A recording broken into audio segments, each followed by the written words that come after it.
예, 이 요한계시록이 성경의 맨 뒤에 있잖아요. 그렇다고 해서 이 요한계시록 책이 제일 나중에 쓰여진 책은 아닙니다. 이거는 구약의 구성을 맞추어서 신약도 이렇게 구성하다 보니까 요한계시록이 맨 뒤에 쓰여져 있는 겁니다. 사실 요한계시록보다 더 뒤에 쓰여져 있는 책이 많이 있습니다. 뭐 디모데 전후서, 에베소서, 그다음에 요한 1서, 2서, 3서, 그다음에 맨 나중에 쓰여진 성경 중에서 맨 나중에 쓰여진 책은 베드로 전후서, 이렇게 되어져 있습니다. 근데 이게 왜 맨 나중에 편집되었느냐? 구약의 구성이 맨 처음에 이제 법전이 있잖아요. 모세오경 법전이 있고, 그다음에 이제 여호수아부터 이제 역사서가 있고, 그다음에 이제 시문학이 있고, 전도서 뭐 이런 아가서 이런 게 있고, 그 다음에 이제 이사야부터 이제 예언서가 있잖아요. 그래서 그렇게 말라기 이렇게 그런 식으로 그렇게 네 개의 큰 구성으로 되어져 있거든요. 구약이. 거기에 맞추어서다 보니까 예언서가 맨 뒤에 있었잖아요. 구약에도. 그러니까 여기도 예언서인 요한계시록이 딱 한 권밖에 없잖아요. 그래서 이거를 맨 뒤에다가 이렇게 편집을 한 겁니다. 그리고 이것을 요한계시록을 경전으로 채택한 것은 예수님 사후에 392년대 칼카타 회의에서 아마 이걸로 경전으로 편입을 시켰던 겁니다. 그러니까는 이제 그런 걸 뭐 참고로 그냥 알아둘 필요가 있는 거죠. 그래서 거기에 새 법이잖아요. 복음서가. 그리고 역사서도 요거 이제 한 권밖에 없죠. 사도행전. 근데 사실은 요한복음하고 누가복음하고 이 사도행전은 한 권의 책이었습니다. 근데 요거는 사도행전이지만 이건 이제 성령행전이죠. 성령행전과 같은 거고, 요 누가복음 이거는 예수의 행전이죠. 그렇죠? 예수의 행전이잖아요. 그렇게 예수님 사후 이후에 성령이 이제 인도하심으로 한 거죠. 사도들을. 그래서 이제 이것도 이렇게 한 권, 이렇게 역사서는 한 권이잖아요. 이렇게 한 권이라도 이렇게 역사서를 배치한 거예요. 구약에 맞추려고. 그리고 이게 이제 서신서잖아요. 이게 시문학이라는 게 구약에는 하나님의 백성이 어떻게 하면 하나님 앞에 감사와 찬양을 돌릴 것인가. 이것도 그렇죠. 성도들의 어떤 삶이 하나님 앞에 감사와 찬양이 돼야 되잖아요. 우리의 삶을 권면하는 책이잖아요. 이 서신서가. 그리고 이게 예언서, 메시아를 대방하라. 이 구약의 예언서도 기본적으로 이제 메시아에 관한 건 그렇다고 해서 예언서에 구약의 예언서에 메시아에 관한 거는 예언서 중에 1%밖에 안 돼요. 이 메시아에 관한 그 예언서 책 중에 퍼센테이지를 찾아 있는 게 92%는 다 먼 훗날의 예언의 내용이 아니고 그때 현재의 상황의 내용이 예언서의 92%를 차지하는 겁니다. 구약에. 우리가 예언서 하면 뭐 먼 미래 뭐 이런 생각을 하는데 그런 의미가 아닙니다. 그리고 92%가 그때 상황의 내용을 말씀하는 것이고 92%가 다 구약에서 예언되어져 있는 내용은 다 구약 때 이루어진 겁니다. 그리고 미래에 관한 건 7%. 그러니까 8%죠. 그 중에서 메시아에 관한 건 1% 정도 차지하고 있는 거예요. 예언서 중에. 예를 들면 이사야 하면은 뭐 이사야 메시아에 대해 잠깐 언급하는 거잖아요. 그리고 에레미야서 예언은 다 언제 이루어진 거죠? 느헤미야 시대 때 다 이루어진 거잖아요. 포로가 너희를 댔다가 포로로 다 돌아왔잖아요. 그러니까 그런 느헤미야 시대 다 이루어진 거죠. 예, 그런 식으로 이 예언서하고 그러면 구약의 예언은 신약에 이루어진다. 이렇게 하는 건 그거는 아주 성경을 뭘 모르는 겁니다. 아주 착각하는 겁니다. 구약의 예언은 다 구약에 이루어진 거예요. 그래서 이 미래에 관한 거는 뭐 한 8%. 그 중에서 메시아에 관한 거는 1% 정도 된다 이거예요. 그래서 그런 내용들을 예언서 중에 그런 걸 우리가 이해를 해야 됩니다. 그래서 요한계시록은 그런 책이고요. 그래서 이 요한계시록에 대한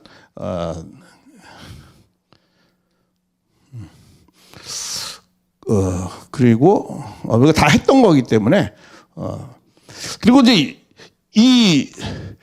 그 모든 요한계시록도 그때 당시의 말세의 상황을 말씀하는 거지 예수님 이후에 2000년 후의 말세를 말씀하는 거는 사실은 아니에요. 우리가 그런 것도 성서를 보면서 착각을 하는 경우가 있거든요.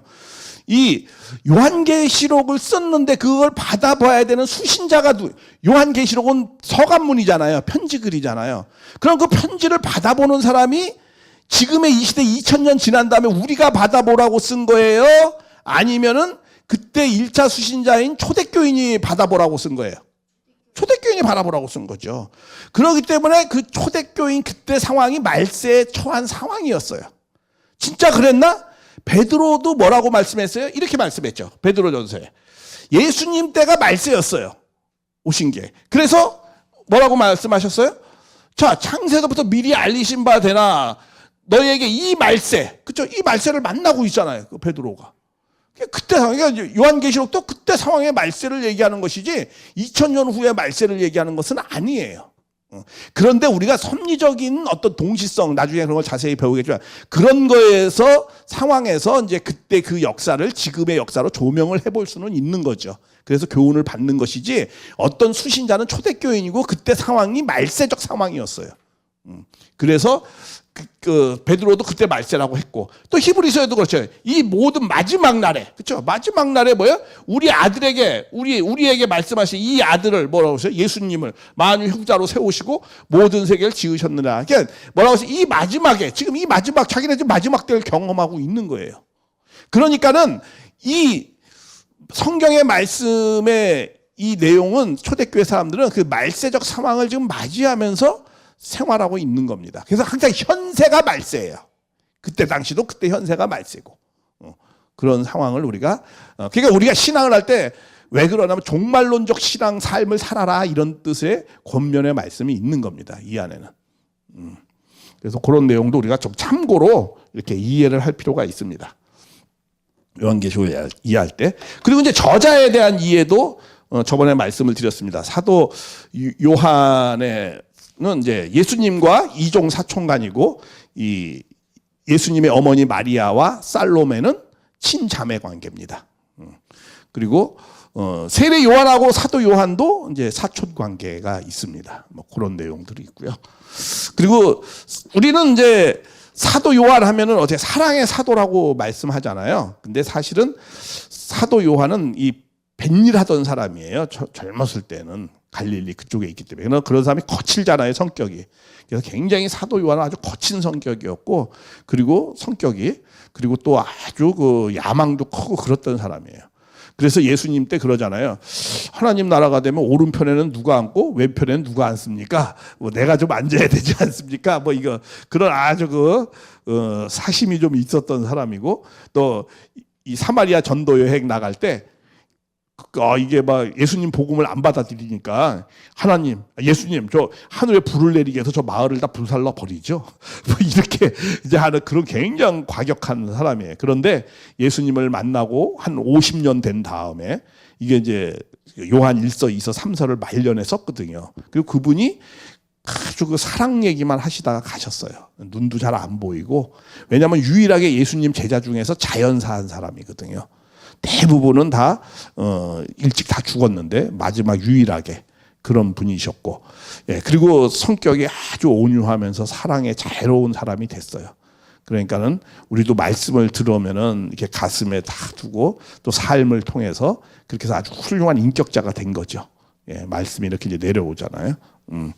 나는 어디까지 내려왔을까? 한 여기까지만 내려온 것 같아. 아직 입만 살아 있어요. 들은 거 입만. 이게 마음에 다 심정에 이게 있어야 되는데, 여기서부터 여기가 한 50cm밖에 안 되는데, 50년 신앙했는데도 제가 뭐 여기까지밖에 안 내려온 것 같아. 하여간 그런 아주 사도 요한은 그런 분이요. 근데 사도 요한은 이렇게 해서 쫙 여기까지 내려왔나 봐요. 그래서 아주 사랑을 품고 모든 사람을 대했어요. 그러니까 훌륭한 인격자가 됐죠. 우리 신앙하면서 도리어 참 이게 영악스럽고 아주 교활해지고 이런 거 많잖아요. 세상같이 막 상대하는 경우도 있거든요. 세상을 정리한다고 그러면서 세상처럼 행동하는 경우가 많이 있는데 그거 참 조심해야 될 것 같아요.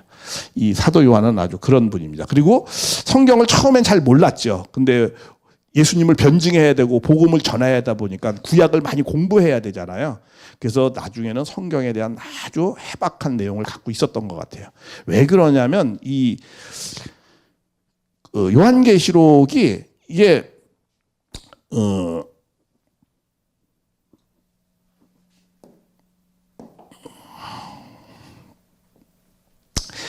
22장 404절로 되어져 있잖아요. 근데 이 구약의 성구를 이용해서 인용한 것이 한 400군데를 인용을 했어요. 그러니까는 구약에 대해서 아주 해박한 내용을 갖고 있었다는 거죠. 그러니까 시간이 오래되면서 아마 공부를 많이 하셨던 것 같아요. 그리고 원래 이게 이 장과 절이 만들어진 건 지금으로부터 약 한 500년 전에 만들어진 거예요. 그 스페인 인쇄업자 에스티안이라는 사람에 의해서 이게 좀 보기 좋게 하려고 장과 절을 나눈 거예요. 이게 원래 서간문이잖아. 이걸 편지하노니 하고 서간문으로 되어 있거든요. 편지글을 갖다가 뭐 1장, 뭐 2절, 3절 이렇게 편지는 안 쓰잖아요. 그러니까 이게 쭉 이렇게 썼던 거예요. 그 크기도 한 폭이 한 1m에 길이가 한 15m 정도 해서 쭉 이렇게 장과 절 없이 써 내려온 거예요. 아니 양피나 뭐 아니면 종이 원본은 없지만 다 사본 갖고 하는 거지만 그런 내용이 있습니다. 그래서 굉장히 큰 겁니다. 지금처럼 뭐 책이라고 해서 뭐 이렇게 되어진 책은 전혀 아니죠. 그런 내용들도 우리가 참고로 알아둘 필요가 있습니다. 그래서 이제 이 사도 요한은 이제 그러신 분이고, 왜냐하면 저자가 이게 사도 요한이 저자냐 그거는 아니에요. 만약에 여러분들이 좀 참고로 해야 될 게 요한계시라고 해서 요한이 썼다라고 생각하면 안 됩니다. 이게 헬라어로 쓰여져 있는 거거든요. 근데 요한은 어느 나라 사람이죠? 히브리 사람이에요. 그렇기 때문에 헬라어를 그렇게 능통하게만 하는 정도는 아니었어요. 물론 잘 했겠지만 거의 목회를 했었으니까 에베소에서. 그래서 이것은, 그리고 이 문체가 이 요한 1서 2서 3서는 확실히 사도 요한이 썼거든요. 근데 사도 요한의 문체하고 이거는 전혀 다릅니다. 문체도. 헬라어를 아는 사람은. 그렇기 때문에 이건 사도 요한이 쓴 책은 아닙니다. 그럼 환상과 계시도 보통 한 70% 정도는 이 사도 요한이 아니고 그때 당시에 아주 그 덕망이 있는 장로가 썼다. 이렇게 대부분을 말씀하고 있어요. 큰 덕망이 있는 장로가. 신학계에서 70%는 다 그렇게 받아들여요. 근데 저 개인적으로는 꼭 그렇게 생각하지는 않아요. 왜냐하면은 이 사도 요한을 예수님이 살아있을 때 뭐라고 말씀했냐면, 요한에 대해서 요한복음 21장 21절부터 22절에 그런 내용이 좀 언급되는 내용이 있어요. 뭐라고 말씀하냐면, 베드로가 물어봅니다. 뭐 자기에 대해서도 얘기를 하고 하다가 저 요한은 어떻게 됩니까? 라고 물어보니까는 예수님이 뭐라고 그러냐면, 야 너는 그 사람 신경 쓸 거 없어. 그런데 그 사람은 나를 다시 볼 거야. 이렇게 얘기를 합니다.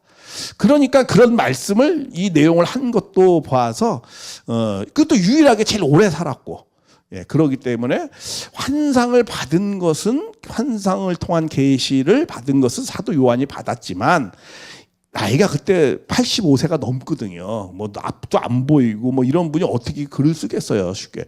근데 이게 이제 에베소에 한 2년 정도 거기서 이제 채석장에서 동굴 생활하면서 있는데 거기에 무슨 글을 썼겠어요.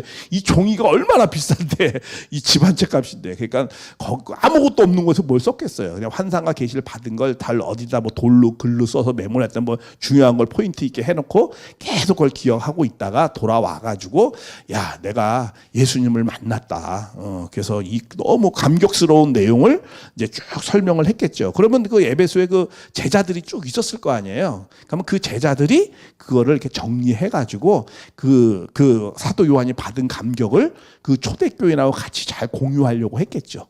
왜냐하면은 사도 요한도 절체절명의 위기에서 예수님을 만나잖아요. 환상 가운데서. 그런 거와 마찬가지로 그때 당시에 그 초대교인들이 어떤 상황이었죠? 그들도 절체절명 위기에 놓여 있었거든요. 왜냐하면 그들은 도미티아누스 황제가 자기가 신의 아들인데 자기한테 숭배를 해야 되는데 이 기독교는 예수한테 숭배를 하거든요. 그러니까 도미티아누스 황제가 화가 나가지고 내가 이 씨를 말려서 다 없애버리겠다. 막 이렇게 선언을 해가지고 막 다 죽였어요. 그런 외적인 그런 아주 위기가 있었고, 정치적으로. 또 내적으로는 어떻게 해요? 그들은 이제 주님이 온다고 그러는데 오지는 않고, 그렇잖아요. 또 사도도 막 이렇게 끌려가 있고, 마지막 남은 사도도 정말 주님이 오시나? 그러니까 이제 너무 이 사람들은 힘든 거야. 사람이 있잖아요. 이 고난이 힘든 게 아니잖아요. 고난이 끝 모를 때 힘든 거예요. 언제 끝날지 모를 때 고난이 곧된다는 게 이게 어느 천년이 돼. 그게 힘든 거지. 고난이 힘든 건 아니거든요. 우리 그런 말 있잖아요. 남자들, 아이, 군대 뭐, 엎어져 죽어도 지금 2년도 안 되지만, 에휴, 시계반으로 3년이면 돌아간다. 쟤는 할 거니까 그 희망을 바라보고 그 어려움을 견디잖아요. 근데 언제 될지 모른다 그러면 아마 다 탈영할 거야.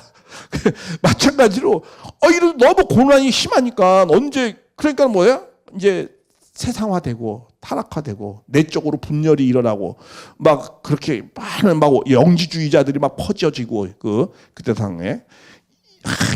막 그런 상황이 되니까 어떻게 돼요? 굉장히 위기의식이 상태가 돼요. 그랬을 때 이 요한계시록 이 사도 요한이 받은 환상의 그런 계시를 그 받은 감동을 잘 써가지고 어떻게 해요? 같이 회람을 하면서 그걸 보면서 그 위기를 어떻게 해요? 극복하는 거죠. 주님이 곧 와서 이 로마를 다 없애줄 것이다. 그런 희망을 갖고 견뎌내라고. 그런 목적이 가장 큰 거예요. 그래서 이거는 너희들이 고난으로부터 곧 해방될 것이다. 이런 아주 그러니까 굉장히 해방의 글이에요. 복음 중에 복음입니다. 그래서 요한계시록은 오복음서라고 하는 거예요. 그러니까 요한계시록 갖고 물론 요한계시록이 이 표현이 굉장히 막 그냥 재앙대로 험악하게 쓰여져 있지만은 그것을 갖고 막 그냥 공포심을 조장하면서 너희들 우리 안에 안 하면 너희들 뭐 어떻게 죽는다 뭐 어떻게 이런 공포심을 조장해가지고 막 하는 그렇게 하면 절대 안 되는 책입니다. 이거는 위로와 권면을 주고 희망을 주려고 하는 책이에요. 그게 복음서 중에 복음서예요. 사복음서가 있고 이거는 오복음서입니다. 그러니까 그런 내용을 우리가 좀 참고하셔서 이걸 그런 관점을 좀 우리가 잘 바라봐야 되겠다. 이런 생각도 되어집니다. 그리고 이제 그 요한계시록에 대한 전체적인 그리고 책에 대한 좀 더 성격을 말씀을 드리겠는데 여기 그런 아까 이거죠. 베드로들 어쩌게 이 사도 요한은 어떻게 됩니까? 그러니까 뭐 예수가 그는 머물게 할지라도 계속 머물게 할지라도 너는 상관하지 말아라. 뭐 이런 내용이 있습니다. 사도 요한에 대한 내용이죠. 그리고 이제 반모섬에서 했죠. 요거는 영종도 크기만 합니다. 터키하고 좀 더 가깝죠.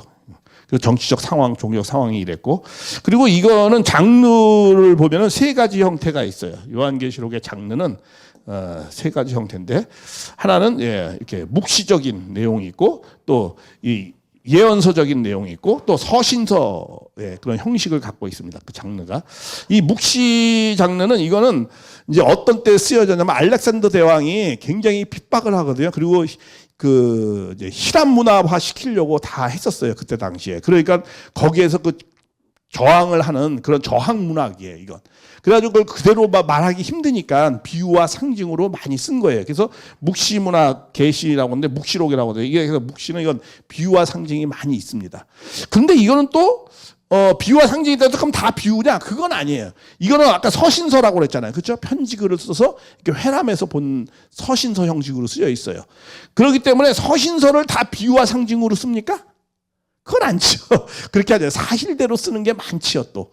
그러니까는 이거는 사실과 비유와 상징이 섞여 있어요. 그러니까 그런 걸 잘 구별하면서 보셔야 되는 내용이 있습니다. 그리고 또 이거는 이제 예언서이기도 하죠.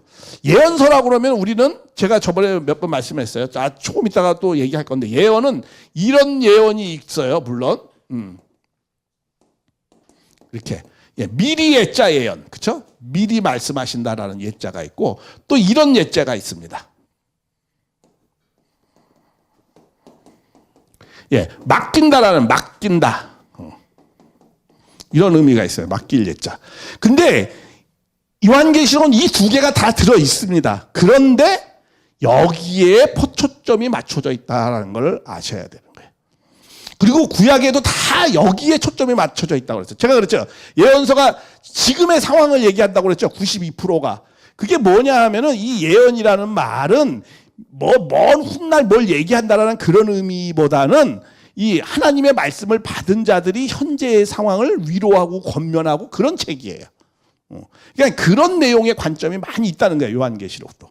물론 이게 없다는 게 아니에요. 장래일을 얘기 안 하는 건 아닙니다. 말씀을 안 하는 건 아니죠. 그러나 이 성격이 더 많다라는 걸 우리가 또 참고하면서 우리가 이해를 하셔야 됩니다. 아니죠. 저만 그렇게 얘기하죠. 아니, 다른 데 다 얘기할 것 같으면 여기 오실 필요 없죠. 뭐 군데군데 참고하는 거, 아니, 다른 데도 뭐 부분적으로 얘기하는 건 있죠. 예. 그리고, 이거는 해석을 어떤 관점에서 해석해야 되느냐. 이건 나중에 그냥 공부하시죠. 예, 나중에 제 기회가 있으면 합니다. 이걸 다 과거 걸로 이해하는 사람이 있어요. 로마 시대 그 상황을 말씀하는 거다. 왜? 수신자가 그 사람들이었으니까, 초대교인이었으니까. 이렇게 해석하는 사람도 있어요. 근데 그것은 아니에요. 과거가 없는 건 아닌데 다 전부 과거로 보는 것도 무리가 있고, 또 그거에 반대 극단적 미래, 1장부터 22장까지가 전부 미래의 말씀이다 라는 것도, 이것도 이제 말이 안 되는 이야기입니다. 예, 그러니까 다 과거, 미래에 다 묵시적 내용이다 이렇게 해가지고 막 자기 멋대로 막 해석하는 사람들이 많이 있어요. 이것도 아니에요. 이거는 또 뭐 역사적 관점으로 뭐 교회사다, 뭐 내지는 또 이상의 뭐 도덕과 윤리를 가리키는 거다, 뭐 이런 그런데 이런 내용들이 다 있어요. 없다는 건 아니에요. 그러나 한쪽으로만 보아서는 안 된다라는 것을 말씀을 드리는 겁니다. 또 그냥 간단히 짚고 넘어가는 겁니다. 저번 주에 다 했기 때문에. 그리고 이제 이걸 뭐 전천년설, 후천년설, 무천년설 뭐 이런 게 있어요. 이게 왜냐하면 종말에 관한, 그때 종말이잖아요. 그때 상황이 종말에 관한 거기 때문에, 종말에 관한 거는 이제 전천년설, 후천년설, 뭐 무천년설 이런 학설이 있습니다. 요거는 나중에 또 자세하게 말씀을 드리겠습니다. 이게 어떤 의미인가?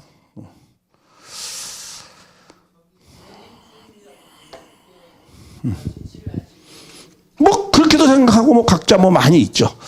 자, 그리고 이 요한계시록은 기본적으로 어떠한게 이해를 해야 되냐면, 또 나중에 자세히 말씀을 드리겠지만, 이 요한계시록은 창세기 때 이루어지는 것을 이루는 내용입니다. 그리고 하나님은 알파 오메가, 시작과 끝이 동일하다고 그랬잖아요. 그러니까 창세기에 대한 내용을 잘 이해해야만 돼요. 특히 창세기 1장, 2장, 타락은 3장에 하죠. 그렇죠? 그러니까 창세기 1장, 2장에 대한 기본적 관점을 잘 이해해야 돼요. 여기에 하나님의 원래의 뜻이 무엇인가를 잘 이해를 한 토대 위에서 요한계시록을 봐야 됩니다. 왜? 요한계시록은 타락하기 전 상태, 1장, 2장의 내용이 이루어지는 내용이거든요. 그렇잖아요. 끝날에 시작과 끝은 동일하다고 그랬잖아요. 그러니까 시작이 타락하기 전 상태, 1장, 2장의 내용이 계시록의 이러이러한 과정을 통해서 이루어진다라는 내용이에요. 그렇기 때문에 이 창세기의 내용, 이렇게 1장, 2장 쭉 이런 내용들을 잘 이해해야 됩니다. 3장까지. 그래서 이런 내용들로 이해해야 돼요. 뭐 예를 들면은 이제 안식하지 못했던 거를 이제 영원한 14장 너희들 안식하시고 하늘과 땅인데 새 하늘과 새 땅을 주시고, 에덴 동산이 이제 거룩한 성 예루살렘이 하늘에서 내려오는 걸로 되어 있고, 또 에덴의 강이 생명수의 강으로 또 나타나고, 여기에 생명나무 선악을 알게 하는데 여기는 뭐야? 두 생명나무만 있고 완성된.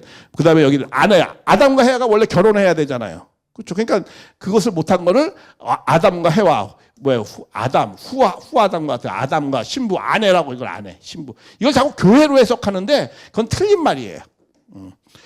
제가 말씀드렸죠. 이건 서간문이기 때문에 교회라는 의미도 있고, 그러나 또 사실적인 것도 있고 상징적인 것도 있다고 그랬잖아요. 섞여 있다고 그랬어요.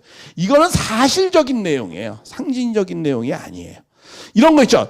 계시록 12장 11절에 어린 양이 그 안에 신부를 맞이해서 혼인잔치를 하고, 거기 혼인잔치에 부름받은 사람들이 있어요. 그런 사람들이 교회 사람들이죠. 거기 세 존재가 나옵니다. 어린 양이 나오고, 어린 양 아내가 나오고, 또 청함을 받은 사람. 그렇죠? 그 청함을 받은 자가 준비된 자들을 말하는 거예요. 그게 교회 사람이죠. 그러니까 이렇게 그걸 자세히 봐야 돼. 이 성경은요, 자구 하나하나를, 이 구절구절을 정확히 봐야 됩니다. 그러니까 여기서 왜 그렇게 나오냐면, 아담 에와가 하나님을 중심하고 축복을 받았어요, 못 받았어요? 못 받았잖아요. 다 타락해서. 그러니까 여기는 아담과 하와가 축복을 받는 걸로 나오는 거예요. 그리고 그것이 그들만으로 끝나는 것이 아니고 모든 사람들이 하나님의 아들, 딸의 축복을 받아야 된다라고 청함을 받는 자들이 나오는 거예요. 그런 내용들을 좀 이해를 하고, 뭐 금지된, 뭐 사망인데 여기 사망이 없고 생명나무고 뭐 이런 거 쭉 나옵니다. 이런 것을 다 이렇게 상대적으로 좀 볼 필요가 있습니다. 그리고 이제 저번에도 말씀을 드렸는데 이 요한계시록의 전체 흐름이 어떻게 되어져 있는가 이걸 먼저 좀 잘 이해를 해야 됩니다. 1장부터 22장까지의 그 흐름을 잘 이해를 해야 돼요. 왜냐하면은 우리 이런 거 있잖아요. 이렇게 산에 이렇게 가는데 여기 이렇게 정상을 가야 될 때 이렇게 가야 되잖아요. 근데 이런 것을 먼저 이정표에다 이렇게 그 입구에 이렇게 이정표가 하나 있죠. 그렇죠. 이정표가 있어요. 그래서 이렇게 가면 그리고 여기에 도착한다. 요걸 머리에 인지하고 산에 들어가야 돼. 이거 정확히 인지 안 하고 들어가다 어떻게 돼요? 휴, 이상하게 삼천포로 빠지잖아요. 그러니까 이 전체적인 흐름을 잘 이해해야 돼요. 이 요한계시록은 어렵게 쓰여진 책입니까? 쉽게 쓰여진 책입니까? 어렵게 쓰여진 책이 절대 아니에요. 그때 당시에는 어떻게든 최대한 쉽게 쓰려고 노력을 했던 거예요. 왜 그렇게 했죠? 사도 요한이 받은 감동을 같이 초대교인하고 공유해야 되잖아요. 그러면 초대교인이 그 쓴 것을 그 사람들이 알아야 돼, 몰라야 돼? 알아야 같이 공유를 하죠. 기쁨을, 희망을 발견하고. 그냥 그들이 잘 이해할 수 있게끔 써야 될 거 아니야. 그래서 이것을 두 가지를 갖고 쓴 거예요. 아까 그랬죠. 구약의 내용을 400군데를 인용해서 썼다고. 왜 400군데를 인용해서 썼을까? 구약의 내용을. 초대교인들은 경전이 그때 구약밖에 없었잖아요. 구약의 경전에 익숙하단 말이에요. 계속 읽었기 때문에. 그래서 그것을 인용해서 쓰면은 아, 이건 이런 내용이구나. 이런 의미로 쓰셨구나. 하고 이해를 하게 되어 있는 거예요. 그리고 또 하나, 두 번째는 그때 당시에 글에 쓰는 형식이 있어요. 이 서술 형식. 물론 이제 편지 글이니까 시작과 끝이 같은 걸로 끝납니다. 수미상관법이라고 그래요. 그래서 이건 편지 글이라는 게 확실한 겁니다. 시작이 우리도 그럴 때 쓰잖아요. 뭐 너희들 안녕하십니까? 뭐 인사말 쓰잖아요. 그럼 맨 마지막에 그럼 몽건강에 안녕히 계세요. 뭐 인사말 똑같은. 이 요한계시록도 편지 글이라는 걸 확실하게 말씀해 줄 수 있는 거예요. 시작과 끝이 어떻게 돼요? 인사말로 딱 끝나요. 그러니까 이거 확실히 편지였구나라는 걸 이해할 수 있습니다. 편지 글이었다는 걸. 그리고 그때 당시에 이 로마를 중심으로 해서 그 주변에 원정극장이 한 2,000개가 있었어요. 왜냐? 그들은 이 문화가 뭐예요? 원형극장을 통해서 자기네들의 문화 생활을 하는 거예요. 그러니까 문화 콘텐츠가 있어요. 근데 그 연극은 어떻게 대본을 쓰죠? 시나리오가 있으면은 어때요? 일막 큰 거를 하나 보여주죠? 그리고 이것을 뒤에 1장, 2장, 뭐 3장 이렇게 설명을 하잖아요. 이것도 그런 형식이 되어져 있어요. 그러니까 그런 흐름을 잘 이해해야 돼요. 그리고 2일 후에 한 6번 나오죠. 그러니까 1장부터 22장 순서적으로 잘 흐름대로 봐야 돼요. 이걸 갖다 뭐 1장 봤다가 8장 봤다 또 뭐 22장 봤다 또 뭐 3장 봤다 이러면 돼, 안 돼? 안 되는 거죠. 왜? 아, 이건 두루마리로 되어 있는데 보면서 이렇게 봐야지. 이거 말았다가 풀었다가 이게 말이 돼요? 안 되는 거예요. 그러다 저 종이 다 찢어지겠다. 그러기 때문에 이거는 그래서 2일 후에 순서적으로 그 흐름대로 잘 봐야 되는 거예요. 그리고 이거는 시나리오 대본 형식이라는 거. 그래서 예를 든다면 이게 6장 설명하고 이것에 대한 것을 이게 대부분이 이게 설명이에요. 18장까지. 그리고 또 나팔환란을 또 이렇게 설명하고 또 대접재앙을 또 이렇게 설명하고 이런 식으로 되어져 있어요. 구성이. 왜? 이게 시나리오 대본 형식이에요. 그렇기 때문에 2일 후에 뭐 4장에 2일 후에 또 뭐 2일 후에 이렇게 쭉쭉 나면서 흐름대로 또 이렇게 보면서 그렇게 되어져 있습니다. 그러니까 그런 기본적 전제, 상식적인 내용을 잘 이해해야 돼요. 그러고 이 요한계시록에 들어가야 됩니다. 자, 그러면 이제 요한계시록 전체 주제, 큰 주제를 우리가 이해해야 되죠. 자, 반드시 이 1장은 뭐냐면 주님이 반드시 어떻게 하신다는 거예요? 오신다는 거예요. 주님이 반드시 오신다. 속히 오신다. 뭐 이런 말씀이 있죠. 근데 그 속히 오신다라는 것도 뭐 시간상에 속히 오신다 그런 의미가 아니에요. 네. 그 봉함함이 이루어진다 그 의미예요. 다니엘서 12장 4절에 너희들 봉함하라 이런 말씀 나오잖아요. 그게 히브리어로 뭐냐면 핫함이라는 뜻이에요. 핫함이라는 건 어떤 문서를 뭐 인봉 이렇게 해가지고 뭐 감춰두고 비밀처럼 어디에 이렇게 넣는 그런 의미가 전혀 아니에요. 많은 사람들이 그렇게 해석하는데 그거는 그 원어의 개념을 모르는 너무 그 바보 같은 해석입니다. 그건 아니. 반대의 의미. 그거 뭐냐면 그 간수한 말을 꼭 이룰 거니까 그거를 너희는 꼭 그 말에 순종하라 이런 뜻이에요. 그 반대의 의미가 있는 겁니다. 그러니까 여기도 주님이 이제 그 다니엘의 그 간수하고 보관하라 그런 것을 속히 이룬다 그런 의미예요. 그런 의미. 그래서 여기서 시작에 속히 이룰 것을 말씀을 이렇게 나오는 거예요. 그 다니엘의 예언이 예수님으로 말미암아서 이렇게 이루어진다 이런 의미입니다. 그 여기 할 때 제가 또 구체적으로 그거를 설명해 드리겠습니다. 네, 그리고 그래서 이 주제의 흐름에 주님이 반드시 속히 오셔서 이게 핫함, 봉합한 것이 반드시 된다라는 거예요. 봉함하라는 뜻입니다. 이것도 다른 의미의 봉함하라 이런 뜻이에요. 봉함. 하나님이 계획하고 뜻하신 바가 어떻게 된다는 거예요? 반드시 이루어진다. 이걸 봉함한다 이런 뜻이에요. 그러니까 잘 간수하라. 왜? 그 뜻은 변하지 않고 변개하지 않고 꼭 이룬다 이 뜻이에요. 봉함한다는 건 그런 뜻입니다. 핫함이라는 뜻으로. 그래서 반드시 오셔서 계획하면 반드시 이루어서 오시는데 일단 먼저 뭘 해야 되느냐? 사탄을 멸해야 돼요. 그렇죠? 이 지상의 사탄을 멸해야 될 거 아니에요. 그래야 하나님의 나라와 백성을 찾아 세운다 이거예요. 큰 흐름의 주제가 그런 겁니다. 그래서 이 1장에 주님이 속히 오른다. 오셔가지고는 어떻게 사탄을 멸하는 것이 4장부터 18장까지의 내용입니다. 그리고 하나님 나라와 백성을 찾는 것이 19장, 20장이 하나님 나라예요. 이게 지상과 영적 세계. 하나님 나라를 다 정비하고. 그리고 21장, 22장은 뭐야? 그 백성들이 하나님 나라에서 사는 내용의 삶을 이렇게 살아야 된다라는 내용이 적혀져 있습니다. 근데 하나님의 나라와 백성을 찾아서 이제 구원한다 이 얘기하잖아요. 그렇죠? 구원한다. 근데 구원에는 반드시 어떤 것이죠? 구원의 방식이 있습니다. 구원의 원리가 있어요. 그걸 우리가 다시 찾아 세운다니까 뭐예요? 복귀에 뭐가 있어요? 복귀한다는 건 복귀에 원리가 있어요. 복귀 원리가 있어요. 왜 복귀 원리대로 하는 거죠? 창조가 뭐예요? 창조를 하나님이 말씀으로 창조했죠. 그러니까 뭐예요? 원리대로 창조했다라는 말 아니에요. 창조의 원리가 있었을 거 아니에요. 설계가 있었단 말이에요. 그거대로 했는데 이게 타락했어. 그러니까 창조가 타락해 다시 창조해야 되니까 그걸 뭐라고 그래요? 재창조한다고 그래요. 그러니까 재창조도 어떻게 해야 되는 거예요? 재창조의 원리에 따라서 해야 되는 거예요. 다시 말하면 창조 원리가 기준이 되어져서 재창조, 복귀한다라는 거예요. 그래서 그 복귀의 원리를 알아야 돼요. 그걸 알지 못하면은 요한계시록은 절대 풀 수 없는 거예요. 왜 비유와 상징으로 구약의 짝을 맞춰보면 그것도 다 이해할 수 있는데도 불구하고 왜 어려운가 요한계시록이. 일반 신학자들이 그걸 몰라서 그렇게 간단치 않았는가? 칼빈도 요한계시록만은 해석하지 않았어요. 주석을 안 달았어요. 왜? 1장 2장 넘어가다가 이거 정말 퍼즐이 안 맞는 거야. 그래가지고 포기해버렸어요.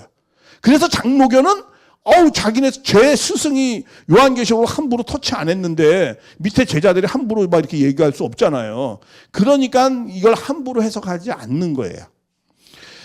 그런데 쉽게 쓰여진 건데 왜? 비유와 상징으로 쉽게 쓰여진 거예요. 왜 비유와 상징으로 쓰죠? 쉽게 이해하게 하려고. 어렵게 쓰려고 하는 게 아니에요. 비유와 상징을 쉽게 쓰려고, 이해하게 시키려고. 왜? 제가 그랬잖아요. 이거의 기본적 전제가 뭐예요? 요한계시록을 알기 쉽게 전하려고 했던 거예요. 그러니까 비유와 상징으로 쓴 거예요. 그 초월적인 하나님을, 그 섭리를. 그런데 사도 요한도 복귀 섭리, 구원 섭리를 정확히 알아요? 몰라요? 잘 몰랐어요. 그러나 환상을 본 걸 논리적으로 잘 흐름은 썼어요. 그런데 어려운 건 뭐냐? 구원의 원리, 복귀의 원리, 하나님의 섭리의 비밀의 내용이 뭐냐? 다스리는 이치의 법칙이 있어요. 섭리라는 건 다스릴 섭자, 이치잖아요. 그렇죠? 다스리는 이치가 있어요. 그럼 다스리는 이치, 구원하는 이치, 법도가 있다는 거야. 그것을 사도 요한이 알아 몰라? 사도 요한도 그건 잘 몰랐어요. 그러기 때문에 그렇게 썼지만 이게 참 어려운 거예요. 칼빈도 그걸 알아야 몰라요? 몰라요. 그렇기 때문에 어려운 거예요. 이 구절구절 해석을 그게 무슨 내용이다, 요거는 뭘 얘기한다, 그걸 몰라서 어려운 게 아니고, 그건 다 알아요. 기독교인들도. 일반 사람들. 그러나 그 섭리에, 하나님의 구원 섭리, 복귀하는 섭리를 잘 모르기 때문에 어려운 거예요. 그런 내용들을 그거는 왜냐? 주님만이 구원 섭리, 복귀 섭리는, 여러분들, 우리 교회는 이 섭리라는 말을 많이 써요. 이 섭리는 누구만이 쓸 수 있는 말이냐면 메시아만이 쓸 수 있는 말이에요. 사실은 다스리는 이치, 하나님의 섭리는 뭐야? 하나님이 다스리는 거잖아요. 그렇죠? 하나님이 구원 섭리 다스리는 걸 누가 다스립니까? 메시아가 하는 거예요. 그러니까 메시아 공동체만 섭리라는 말을 쓸 수 있는 거예요. 다스리는 이치와 법도를 아니까. 그것도 여기서 나중에 한 장 한 장 설명할 때 자세하게 또 말씀을 드리겠습니다. 그래서 이런 기본적인 내용을 좀 아시고 전체적인 내용을 알고 주제의 내용이 그렇습니다. 그럼 주제의 내용에 따라서 이제 한 장 한 장 한번 1장부터 22장까지 그 흐름을 한번 좀 보겠습니다. 자, 1장. 1장은 뭐냐? 이렇게 주님이 곧 오신다는 거예요. 왜 오시죠? 그 초대교회가 굉장히 아까 말씀드렸죠. 심각한 위기에 놓여져 있어요. 내외적으로. 그러니까 내가 주님이 오셔서 그냥 휘황찬란한 모습으로 나타나요. 그렇죠? 그리고 사도 요한한테 내가 곧 오셔서 너희의 사망과 음부의 모든 걸 해결한다. 왜? 구원의 모든 열쇠 누가 갖고 있다? 주님이 갖고 있다. 그러니까 내가 다 해결한다. 이제 이런 말씀을 이제 하십니다. 그렇게 인사 말씀과 더불어서 그렇게 말씀을 하죠.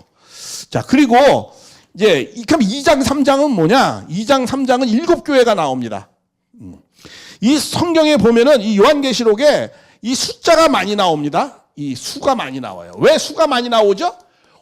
원리, 원칙이 있기 때문에 그래. 뭐에 대한 창조도 그렇고 구원, 복귀도 뭐에 다 원리 원칙에 따라서 하기 때문에 수가 많이 나오는 거예요. 이게 수의 의미를 모르면 요한계시록 이해하는 데 있어서 여러 가지가 있어요.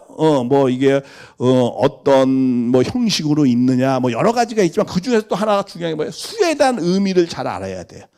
이 수는 이 하나님의 원리 원칙을 설명하는데 중요한 내용이거든요. 우리가 어떤 원리를 할 때 다 수로 많이 설명하잖아요. 그래서 여기서 7교회가 나오죠. 이 7이 뭡니까? 7교회. 이 7교회가 실제 있었어요? 없었어요? 초대교회 때. 있었어요. 몇 개가 있었어요? 한 서너 개가 있었어요. 그렇죠? 터키 지방 이렇게 있는데 여기에 7개가 있었지만 여기도 교회가 있었고 여기도 있었고 그랬어요. 안디옥 교회 이쪽에 있었고 처음에 세워진 교회가 안디옥 교회잖아요. 그렇죠? 그러니까 근데 이제 에베소 교회부터 출발해서 이게 회람에서 보기 때문에 이렇게 순서대로 적혀 있어요. 자, 근데 열 몇 개가 있는데 왜 7교회라고 그랬을까? 그리고 또 여기에 이 한 교회만 보라는 게 아니에요. 이게 모두 보라는 거예요. 이 교회들에게 하신 말씀 하면서 항상 어느 한 교회를 얘기해도 이 모든 전체에 그걸 두고 말씀을 하신 거예요. 그러니까 7이라는 건 어떤 의미가 있어요? 1은 3 플러스 4예요. 3이 뭐예요? 3은 하늘수예요. 4는 뭐죠? 땅수예요. 이 원리적 의미를 잘 알아야 됩니다. 나중에 이것도 구체적으로 설명할 거예요. 그러면 하늘과 땅은 뭐예요? 전부. 그렇죠? 전부, 전체, 완전 이런 의미가 있어요. 7일 창조 완전하잖아요. 그렇죠? 창조 전부 끝났단 말이에요. 7수는 완전, 전부 이런 의미가 있어요. 그러니까 7교회를 얘기했다는 건 모든 교회를 대표하는 교회다 이런 내용입니다. 자, 그런데 이제 거기 보면 에베소 교회, 서머나 교회, 버가모 교회, 두아디라 교회, 사대 교회, 빌라델비아 교회, 라오디게 7교회가 쭉 있어요. 이렇게 있는데 이 7교회는 단순히 그 교회만을 말씀하는 건 아니에요. 그 교회의 비밀이라고 그러잖아요. 그렇죠? 그 교회에 중요한 하나님의 섭리가 있었어요. 자, 이걸 뭐냐면 7교회는 어떠한 의미가 있냐면 예를 들면 에베소 교회, 서머나 교회, 버가모, 두아디라, 사대, 빌라델, 라오디아 이 에베소 교회는 무슨 의미가 있냐면 에베소 교회를 자세히 보면 초대교회하고 시작하는 교회, 처음에 초대교회하고 너무 닮아 있어요. 그 상황이. 그리고 서머나 교회는 이거를 칭찬만 받아요. 그렇죠? 이거는 배도했다는 말 이런 말 안 써요. 여기는 첫사랑을 잃어버렸다. 처음엔 칭찬하잖아요. 항상. 그렇죠? 칭찬하고 그러면서 책망도 해요. 근데 칭찬만 하고 책망하지 않는 교회가 서머나 교회하고 빌라델비아 교회 두 군데는 뭐예요? 배도한 게 하나도 없어요. 그렇죠? 다 칭찬만 합니다. 어우 잘했다고 훌륭했다고 너희 수고를 내가 안다고. 이걸 그렇죠? 서머나 교회하고 빌라델비아 교회 두 교회는 그렇습니다. 그런데 이 초대교회가 끝나고 서머나 교회는 그때 당시 그 교회가 그런 상황인데 그런 상황의 교회를 통해서 뭘 얘기하냐면 앞으로 되어질 뭘 말씀하는 거예요? 교회 박해 시대를 설명하고 있어요. 지나서 이 기독교 2000년사의 내용이 있어요. 이 기독교 2000년사의 내용이 있습니다. 이 각 교회가 각 시대 일곱 시대를 다 말씀하고 있어요. 한 시대를. 에베소 교회는 초대교회 시대. 서머나 교회는 뭐예요? 이거는 로마 박해 시대. 로마 박해 시대 끝나고 나면 교구장제 시대가 열리잖아요. 이 버가모 여기에 이제 교리 이런 거 그래서 여기에 음료가 짝하지 이런 거 많이 나와요. 이런 거. 그다음에 이 두아디라 교회. 그다음에 사대교회 이게 제일 암흑기예요. 교회 시대의 중세 시대 암흑기. 그러니까 여기는 이 사대교회는 책망만 받아요. 보통 칭찬하고 책망하거든요. 근데 사대교회는 책망만 받아요. 그게 왜냐면 가장 교회사 중에서 안 좋은 시대였거든요. 그 상황이 너무 교회사를 하면 이게 너무 닮아 있어요. 그 말씀하는 내용이. 예, 그 다음에 이제 빌라델비아 교회. 빌라델비아 교회는 뭐냐면 이 중세 시대 끝나고 종교개혁을 하잖아요. 그래서 교회가 어떻게 세계적으로 확장해다 나가잖아요. 그래서 여기서 칭찬을 합니다. 네가 작은 것이라도 큰 일을 해놔가지고 했다면서 큰 칭찬만, 여기 칭찬만 있어요. 그러니까 종교개혁 이후에 세계화를 시켰잖아요, 교회를. 그래서 칭찬만 합니다. 그러고 난 이 라오디아 교회는 또 책망만 받아요. 책망만. 이 라오디아. 이게 현대교회 같은 내용이에요. 1990년도, 1920년도 이후의 교회. 이제 계속 내리막길만 걷죠. 그런 내용이 나와요. 그래서 이거는 일곱 교회가 실제로 있었고 그 일곱 교회 상황을 잘 설명하는 것도 맞아요. 그런데 그것은 기독교 2000년사의 내용을 설명하고 있다라는 거야. 시대별로 일곱 시대의 교회의 2000년사를 설명. 그럼 그 교회 2000년사를 통해서 뭘 해야 되는 거예요? 장차 오실 주님을 맞이할 상황을 설명하고 있다라는 겁니다. 그러니까 이거는 계시록 1장 19절에 이런 말씀이 있어요. 네가 지금 본 것. 이거 과거죠. 그죠? 본 것. 그 지금 있는 일. 그리고 장차 될 일. 그러니까 이거는 어떻게 돼요? 과거, 현재, 미래의 시제가 다 있다라는 걸 성경 이 요한계시록 자체가 설명하고 있어요. 그러니까 항상 그런 내용들을 잘 주의해야 돼요. 예를 들면 그런 말씀 있죠. 또 일곱 교회와 그러니까 그 별들 일곱 별과 일곱 교회의 비밀 하잖아요. 근데 그 일곱 교회 일곱 사자의 비밀을 뒤에 설명하고 있어요, 없어요? 바로 뒤에 설명하고 있어요. 그건 뭘 말해주냐면 성경이 성경 자체가 설명하는 걸 잘 봐야 된다라는 거예요. 이것도 그렇죠. 1장 19절에 요한계시록 자체 설명도 많이 있을 거 아니에요. 그렇죠. 편지로 이건 이래서 내가 이렇게 한 거다. 이게 설명하고 있는 거예요. 이거는 너희들 지금 지나간 일, 그 지금 있는 일, 앞으로 될 일을 내가 너에게 다 보여줄 것이다. 그럼 지금 있는 일은 뭐야? 이건 일곱 교회를 지금 있는 일이잖아요. 그렇죠? 지금 있는 것을 그 교회의 상황을 쫙 보여주는 거예요. 근데 그 교회의 상황이 앞으로 기독교회 2000년사의 내용을 그 시대별로 되어질 내용을 너무 잘 묘사하고 있더라 이거예요. 근데 이 기독교회가 하고 있는 교회의 역할이 뭡니까? 교회는 기본적으로 정착하는 종교가 아닙니다. 교회는 광야 시대 때 필요한 거예요. 그렇죠? 광야 시대 때 정착하면 안 되는 거예요. 그러면 정착은 누구하고 같이 하는 거죠? 오시는 메시아하고 같이 정착을 하는 거죠. 그러니까 기독교회는 신부 종교잖아. 그렇죠? 기다림의 종교입니다. 누구를? 신랑을 기다리는 신부 종교예요. 기다림의 종교예요. 그러니까 기다릴 때 이러이러한 준비를 하고 기다려라라는 뜻이에요. 그게 기독교 2000년사 준비하고 기다리니까 누가 온다는 거야? 재림 주님이 온다. 이게 어린 양 주님이 나타나는. 그게 4장부터는 이건 미래야. 미래 시대면서 이건 무슨 시대를 얘기하는 거예요? 재림 시대를 얘기하는 거예요. 말씀을. 장차 될 일. 그래서 여기 시작이 뭐라고 나와요? 이후에. 그러니까 이거 이후에 장차 될 일을 마땅히 이루어져야 될 장차 될 일을 쭉 설명하는 거예요. 이때부터. 그러니까 여기는 뭐예요? 이거는 마땅히 되는 거. 재림 주님이 오셔서 마땅히 이루어지는 거. 그런 내용을 4장부터 그런 관점에서 봐야 되는 거예요. 그래서 이게 미래 시대다. 그래서 2장, 3장은 뭐예요? 주님을 맞기 위한 기독교회사의 2000년의 일곱 교회의 비밀이 계시되어져 있는 것이다라는 것을 말씀하고 있습니다. 그래서 그런 내용을 좀 이해를 하시고요. 그때가 자세히 또 말씀하겠습니다. 그다음에 4장은 뭐예요? 4장은 이제 하나님이 현현하셔서 하나님의 현현의 모습이 가장 구체적으로 나온 게 이 4장입니다. 하나님이 그리고 그 주변에 24장로들이 있고 생물이 거룩한 하나님께 경배하고 뭐 이러는 내용이 나오잖아요. 4장에. 그래서 이 4장은 하나님의 가장 현현한 모습이 나타나면서 하나님이 뭐라고 그래요? 이후에 마땅히 될 일, 마땅이라는 건 must, 반드시 될 일을 너에게 보여주리라 하고 4장부터 미래에 주님이 오셔서 하실 내용을 말씀합니다. 그래서 이때 뭐예요? 구원 섭리, 복귀 섭리를 내가 반드시 이루겠다. 그러니까 어떻게 돼요? 많은 24장으로 예장들이 거룩하다 하나님을 찬양하고 기뻐하고 하는 거예요. 타락한 인간이 가장 기쁜 게 뭐죠? 구원이 해준다는 게 가장 기쁜 거 아니에요? 그래서 찬양과 감사를 돌리는 거예요. 그런데 그 구원을 누굴 통해서 한다는 거예요? 하나님이 직접 하는 것이 아니고 5장에부터가 중요한 내용입니다. 5장에 누굴 통해서 한다는 거예요? 반드시 하나님의 섭리, 직접 섭리는 뭐예요? 완전한 인간.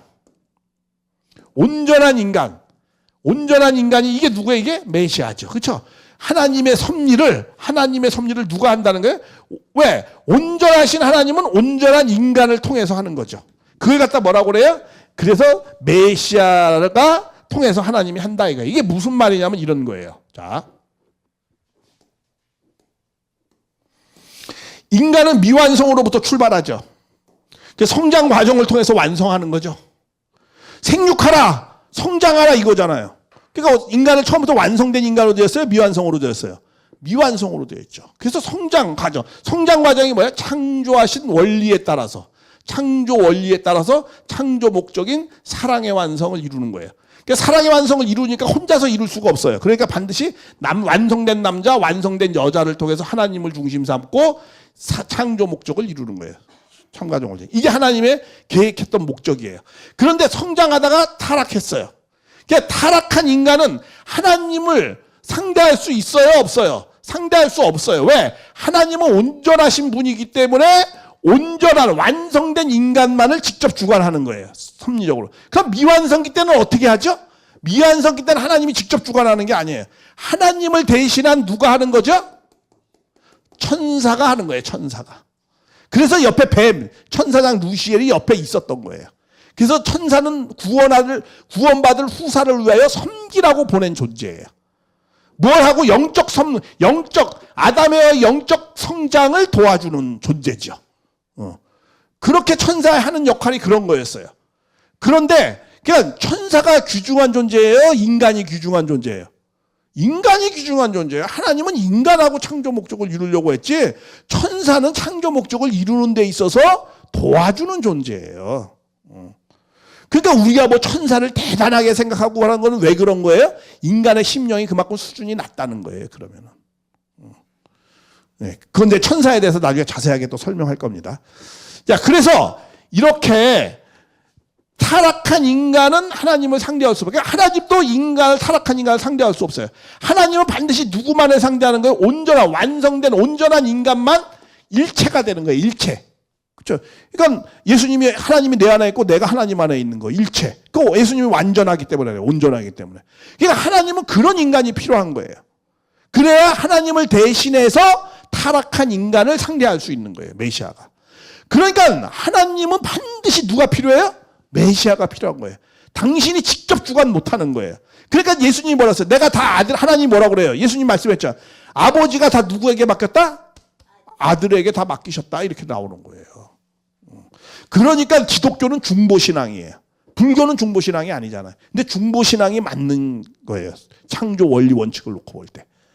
자, 그리고 그 미완성된 인간은 어떻게 상대하느냐? 하나님의 현현 같은 메시아를 믿고 상대하는 거예요. 그래서 그러잖아요. 예수님이. 제자들이 우리가 하나님 일을 하는 게 어떻게 해야 하나님 일을 하죠? 그렇게 물어보죠. 그러니까 뭐라고 얘기해요? 하나님이 보내신 자를 믿는 것이 하나님의 일이다. 이렇게 나오는 거야. 하나님을 메시아는 보내는 거예요. 중심 인물은 선택하는, 많은 있는 것 중에서 선택하는 건 중심 인물이고, 메시아는 하늘이 보내는 거예요. 하늘에서, 왜? 죄가 없이 오는 거니까, 그건 나는 하늘에서 왔다고 그러잖아요. 그러니까 그리고 세례 요한은 아무리 똑똑하고 잘난 것 같아도 뭐라고 그래? 저건 여자가 나왔다고 이렇게 얘기하잖아요. 땅에서 왔다 이 얘기죠. 한마디로. 그건 죄와 인연되어서 온 거고 나는 죄와 인연되지 않고 왔다라는 거예요. 그래야 완전해질 수 있죠. 자, 그래서 반드시 타락한 인간도 메시아가 필요하고 하나님도 메시아가 필요한 거예요. 그러니까 메시아는 엄청 중요한 거예요. 그러니까 메시아가 없으면 하나님이 섭리를 할 수 있어요, 없어요? 없어요. 그러니까 섭리라는 말은 메시아만 쓸 수 있는 말이에요. 다스리는다는 말은 하나님을 대신해 다스린다. 예, 그래서 그런 참고적으로 이건 말씀해요. 그래서 이 어린 양이 와서 어떻게 한다는 마땅히 될 일을 하는데 어떻게 한다는 거예요? 7인을 떼시면서 하신다 이렇게 나와요. 그렇죠? 7인을 떼시면서 5장에는 7인을 떼시면서 하신다 이렇게 하나님의 오른손에 든 그렇죠? 10장에는 오른손 10장에도 두루마리가 나오죠. 그거는 이 두루마리하고 5장에 나온 두루마리 같아 틀려 전혀 다른 겁니다. 예, 5장에 나오는 두루마리는 요거는 이제 메시아가 다 풀어 헤치는 내용이고 이 10장에 나오는 두루마리는 천사가 들고 있는 두루마리예요. 작은. 그러니까 전혀 다른 내용입니다. 그것도 구별할 줄 알아요. 요거 이제 조금 있다가 요 5장부터 인을 떼신다는 게 무슨 말씀이고 왜 7인이나 5인도 아니고 요런 내용들은 잠깐 쉬었다가 말씀을 드리겠습니다. 예, 수고하셨습니다.